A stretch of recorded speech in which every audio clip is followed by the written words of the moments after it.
Film की शुरुआत घने और रहस्यमयी जंगलों के दृश्य से होती है। ईश, जो एक बायोलॉजिस्ट है, जंगल के बीच एक छोटे से कैंप में रहता है। उसका काम दुर्लभ वनस्पतियों और जंगली जीवों पर शोध करना है। वह एक गंभीर और समर्पित वैज्ञानिक है, लेकिन जंगल में अकेले रहने से वह कभी कभी बेचैन महसूस करता है। एक दिन अपनी रिसर्च के दौरान वह एक खतरनाक सांप को पकड़ने की कोशिश करता है। सांप अचानक पलटकर उसे डस लेता है। ईश घबराकर अपना हाथ पकड़ लेता है और जहर निकालने की कोशिश करता है, लेकिन हालात बिगड़ने लगते हैं। उसका फोन पास में गिर जाता है और वह मदद के लिए कॉल भी नहीं कर पाता। ईश अपने कैंप तक किसी तरह लौटता है और सांप के काटे गए घाव पर कट लगाकर जहर निकालने की कोशिश करता है, लेकिन जहर तेजी से उसके शरीर में फैल रहा होता है। उसे अजीबोगरीब हेलुसिनेशन होने लगते हैं। उसे लगता है कि जंगल के पेड़ और जानवर उसे घूर रहे हैं। वह 4 दिनों तक बेहोश पड़ा रहता है। इस दौरान कुछ साइंटिस्ट उसी इलाके में रिसर्च के लिए आते हैं, लेकिन ईश की हालत देखकर वे उसे मरा हुआ समझकर छोड़ देते हैं। ईश के शरीर में जहर का प्रभाव धीरे धीरे कम होने लगता है। उसके हाथ पर जहाँ सांप ने काटा था वहां से मवाद निकलता है और घाव भरने लगता है। जब वह पूरी तरह होश में आता है तो उसे एहसास होता है कि उसने मौत को मात दी है। ईश तुरंत शहर लौटने का फैसला करता है। वह अपनी जीप ठीक करता है और सड़क पर निकल पड़ता है, लेकिन रास्ते में वह एक अजीब बात नोटिस करता है। सड़कों पर कोई गाड़ी नहीं है,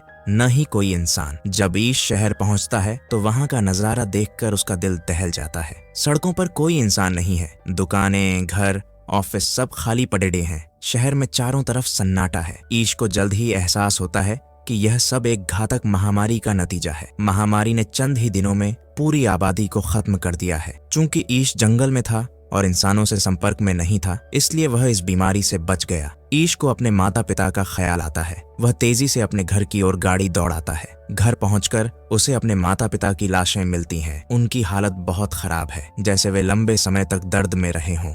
ईश टूट जाता है, लेकिन फिर हिम्मत जुटाकर अपने माता पिता को दफनाता है। वह खुद से वादा करता है कि वह इस अकेली दुनिया में जीने का एक तरीका खोजेगा। ईश को उम्मीद थी कि शायद दूसरे शहरों में कोई जीवित बचा हो। वह अपनी गाड़ी में जरूरी सामान और कुछ हथियार लेकर लॉस वेगस की ओर निकलता है। रास्ते में उसे कई जगह सड़कें टूटी हुई और पुल बंद मिलते हैं। लंबे रास्ते से होते हुए वह लॉस वेगस पहुंचता है, लेकिन वहां का दृश्य भी वैसा ही होता है। मॉल्स, होटल्स और कसीनो सब खाली। थकावट से चूर ईश एक होटल में रुकता है। वह होटल के कमरे में बैठकर खाने पीने की चीजें लेता है और सोचता है कि अब इस दुनिया में सब कुछ उसका है, लेकिन यह अकेलापन उसे खाए जा रहा है। अगली रात जब वह एक सुनसान गली में घूम रहा होता है तो उसे एक युवक और युवती मिलते हैं। युवक का नाम आरोन और युवती का नाम लारा है। दोनों महामारी से बचने में कामयाब रहे हैं। लारा बताती है कि उसने अपनी पूरी फैमिली को वीडियो कॉल पर मरते देखा। वह अब जिंदगी से थक चुकी है। आरोन का भी कहना है कि वह इस दुनिया में अकेले नहीं जी सकता। रात को जब तीनों होटल में रुके होते हैं तो आरोन अचानक हिंसक हो जाता है। वह कहता है कि इस अकेली दुनिया में जीने का कोई मतलब नहीं और वह सभी को खत्म कर देना चाहता है। ईश किसी तरह अपनी जान बचाकर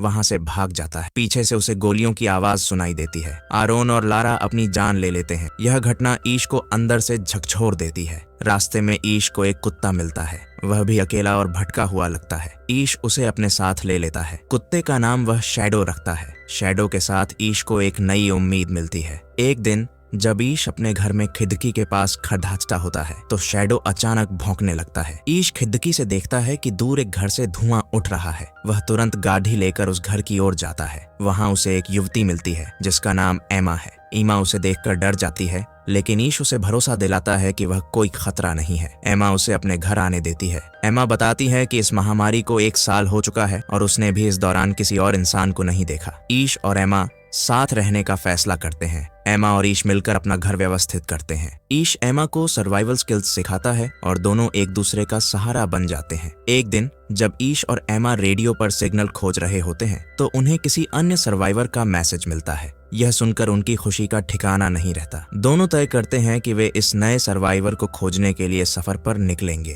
कहानी का अंत इस उम्मीद के साथ होता है कि शायद दुनिया में और भी लोग जीवित हों। यह कहानी हमें बताती है कि मानव जीवन की सबसे बड़ी ताकत उम्मीद और संबंध है। कठिन से कठिन हालात में भी अगर इंसान में जीने की इच्छा हो तो वह अपना रास्ता खोज ही लेता है।